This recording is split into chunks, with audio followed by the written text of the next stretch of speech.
আবারও ঘূর্ণিঝড় রিমালের খবর। ঘূর্ণিঝড় রিমালের প্রভাবে ভারী বৃষ্টির পানিতে তলিয়ে গেছে চট্টগ্রাম শহরের আগ্রাবাদ, হালিশহর, চকবাজার সহ বেশ কিছু এলাকা। এ বিষয়ে আরও খবর জানাতে চট্টগ্রাম থেকে সরাসরি যোগ দিচ্ছেন সহকর্মী নয়ন পড়ুয়া জয়।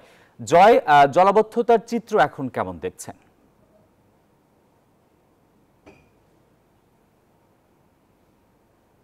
ধন্যবাদ আপনাকে। এর আগের ঘন্টায় কিন্তু আমরা দেখানোর চেষ্টা করেছি, যেহেতু রাতভর বৃষ্টিতে চট্টগ্রামের অধিকাংশ সড়ক বলতে যে নিম্নাঞ্চল যেখানে আছে সেখানে বৃষ্টিপাতে কিন্তু অনেকটা ডুবে গেছে সড়কগুলো।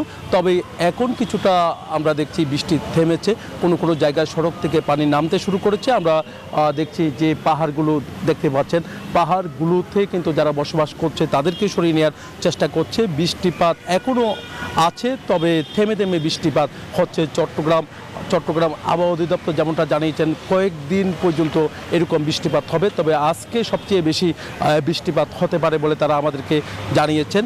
জলাবদ্ধতার কথা যদি আমরা আপনাকে জানাই, জলাবদ্ধতা এখনও পর্যন্ত কোনো জায়গায় বলতে যে হালিশহর সহ বিভিন্ন জায়গায় সড়ক কিংবা বাসাবাড়িতে এখনও পর্যন্ত পানি আছে।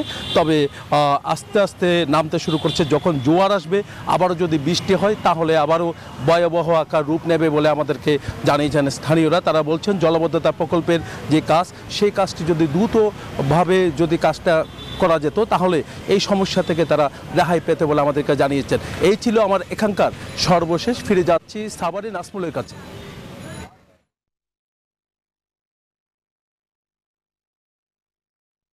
জয়, আপনাকে ধন্যবাদ। আপনি যেমনটি চট্টগ্রাম থেকে জানাচ্ছিলেন আজকের এই রিমালের ঘূর্ণিঝড়ের সর্বশেষ খবর। এই মুহূর্তে রয়েছে আমি সাভারের আশুলিয়াতে, এবং আমরা দেখেছি জামগড়া থেকে তো এখন সড়কের অবস্থা আপনি দেখছেন যে এখানকার যারা শিক্ষার্থীরাও কিন্তু আপনার জীবনের ঝুঁকি নিয়ে কিন্তু যে সড়ক, যে মহাসড়ক এইটা জামগড়া থেকে ঠিক টঙ্গীতে যে সড়কটি গেছে, সেই সড়কের অবস্থা দেখেন যে এখানে কোথাও কোথাও হাঁটু পানি, কোথাও কোথাও কোমর পানি, এবং সড়কের যে গুরুত্বপূর্ণ সড়ক, সেই সড়ক কিন্তু এখন নদীর মতো পরিণত হয়েছে, এবং সড়কে কিন্তু যে যান চলাচলও কিন্তু কোথাও কোথাও কিন্তু বন্ধ হয়ে গেছে, এবং পরিবহন কিন্তু আপনি দেখতেই পাচ্ছেন যে অসংখ্য পরিবহন রয়েছে, এবং অনেক পরিবহন কিন্তু আসলে বৃষ্টির পানির কারণে কিন্তু নষ্ট হয়ে গেছে। এবং আমরা যদি একটু দেখানো চাই, বিভিন্ন ব্যাটারি চালিত গাড়িগুলোও কিন্তু স্টার্ট বন্ধ হয়ে গেছে, এবং ইঞ্জিনের যে সমস্যা হয়ে গেছে, গাড়িগুলি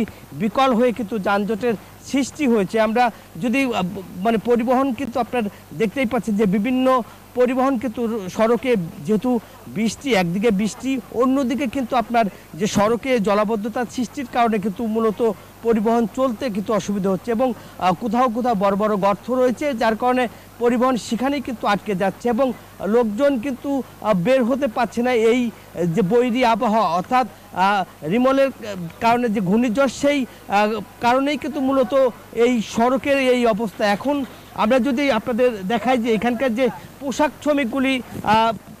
শ্রমিক যারা কারখানা থেকে, তারা আসলে বের হতে পারছে না বলে আমাদেরকে জানিয়েছে, এবং তারা বলছে যে এই সড়কের যে অবস্থা, এখন পর্যন্ত যে সড়কের অবস্থা কিন্তু বেহাল, এবং সাধারণ মানুষ কিন্তু ঘর থেকে বের হতে পারছে না। এই ছিল আমার কাছে আশুলিয়ার জামগড়া থেকে বৃষ্টি এবং সড়কের সর্বশেষ খবর। ফিরে যাচ্ছি স্টুডিওতে।